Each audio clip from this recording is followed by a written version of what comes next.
Okay, part two here. The videos only have a 15-minute limit, so I've just spent the past 10 minutes talking to myself. Oh well. Right, left off with question six there, or should I say caught off. Question seven here, assess the benefits of Pinewood of entering into a joint venture with Seven Stars Media.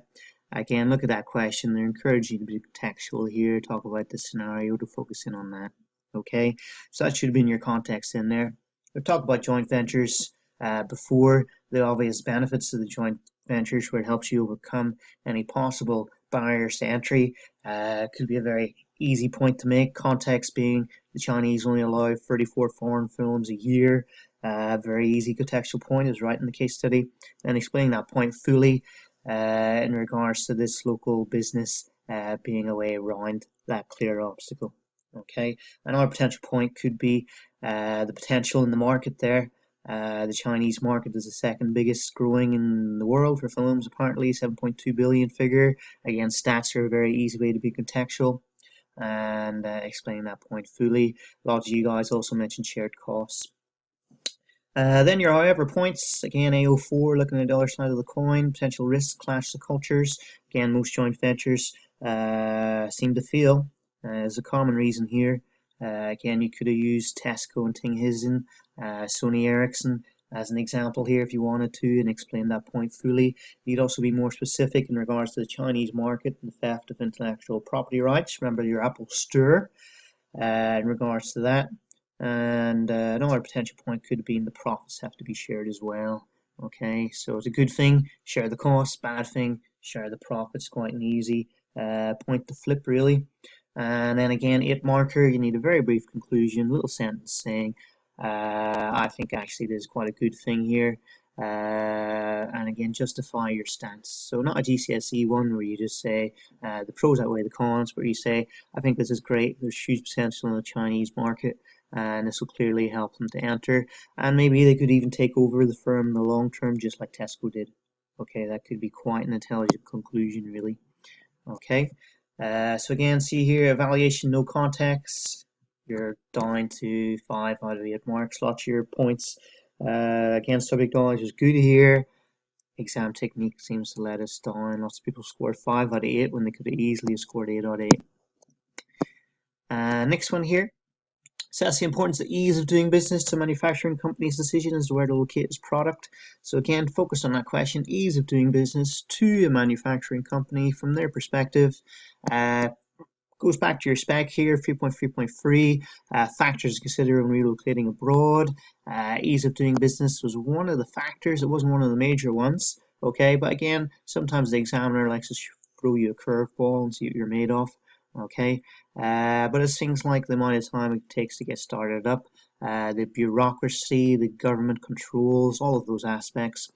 Okay, so again, 2 agreeing points saying yes, this is really important, these are doing business, adding in your context, explaining. Again, context, it says, refers you back to evidence E here. You could have talked about the Chinese and the Indian economy. We know the Indian economy full of bureaucracy. We know the Chinese economy is a communist state. Okay, very easy to get context in there, really. Make sure you're specific, unique, that the point that I'm reading can't be a simple textbook point lifted out of a textbook, okay? Then your however factors, on the other hand, there's some other things to consider. Remember, why did Dyson choose Malaysia, not China? It was because of the skills and maintaining the quality. Maybe there's other things to consider beyond ease of doing business. This is quite an easy evaluation point, really, quite a generic one. There's other factors to consider, such as, okay, you can also consider the nature of the business. Again, there's a manufacturing business, so infrastructure might be important as well, okay, as well as location and access to raw materials, okay. So again, you got to focus on the question asked. It was all about manufacturing business here. Okay, again, 10 marker, you 8, 9, 10 mark AO4, you need a conclusion, the cherry on top. Only if you give me 2 versus 2. Again, if you're just going to do 1 versus 1, no point in throwing a conclusion on top of that because you're not adding anything. You're much better trying to get to 2 versus 2 and maybe sacrificing the conclusions. You only get 9 out of 10. Okay, have clever exam technique here. Conclusions, add them in to get full marks. Okay, if you're not going to tick all the boxes in regards to the correct structure, No point writing a conclusion. Okay, opportunity cost of time. You're better spending that time that you wrote your conclusion on trying to develop a couple more points. Number 9, evaluate the likely impact on UK businesses of China's growing economic power. This question is quite well answered because we seem to know quite a good bit about the Chinese economy, so context wasn't as bad in this. And again, look at the question focus here. UK businesses, Chinese economic power. So again, from the UK businesses point of view, think of some opportunities of this rapid Chinese growth. And likewise, try to think of some threats, okay? Lots and lots of FDI, the case study suggested about lots of stuff coming into Manchester City Airport. Could be very easy contextual point. So there's money to be grabbed by these UK businesses in the UK economy, okay? So that's a potential point. Create demand for materials and services as well. Okay, these airports and infrastructures and nuclear power plants that the Chinese are investing in. That's going to create jobs, multiplier effect possibly. Much needed investment. Again, you could talk about our own economy being a bit stagnant, the credit crunch, the hangover as such, and therefore this investment is going to come from the Chinese. Increased sales for UK products, especially if they're income elastic. So you can use your unit 1 and 2 key terms here. Okay, a massive opportunity for these emerging middle class contexts. Explained fully in regards to Gucci, Ferrari, fastest growing markets, profitability, opportunity to have an extension strategy because you just saturate the domestic UK market. Okay, you can see how you can easily develop that point. Quite a strong point to make. And then again, to get in level 4, you have to look at the other side of the coin. Okay, so if you're stuck in time for that, you should have just given me 1 versus 1 and done it well. If you had just give me 1 versus 1 and done it well, you'd have got 8 to 10 depending on the quality. If you give me 2 versus 2 and done it well, 11 to 12. And if you want to be high level, it's free versus free, every single point, context and explanation added to it. And if you want to get 15 full marks, you need that cherry on top, you need that conclusion. Again, no point in giving me a conclusion if you've only given 2 versus 2. Just focus on doing it well. Okay, so again, something you really take away from this, something you really learn from this opportunity here, from this mock, is only give conclusions if you've done everything really. Your however points could be looking at the threats that the Chinese economy will offer to these UK businesses. Competition is a bad thing.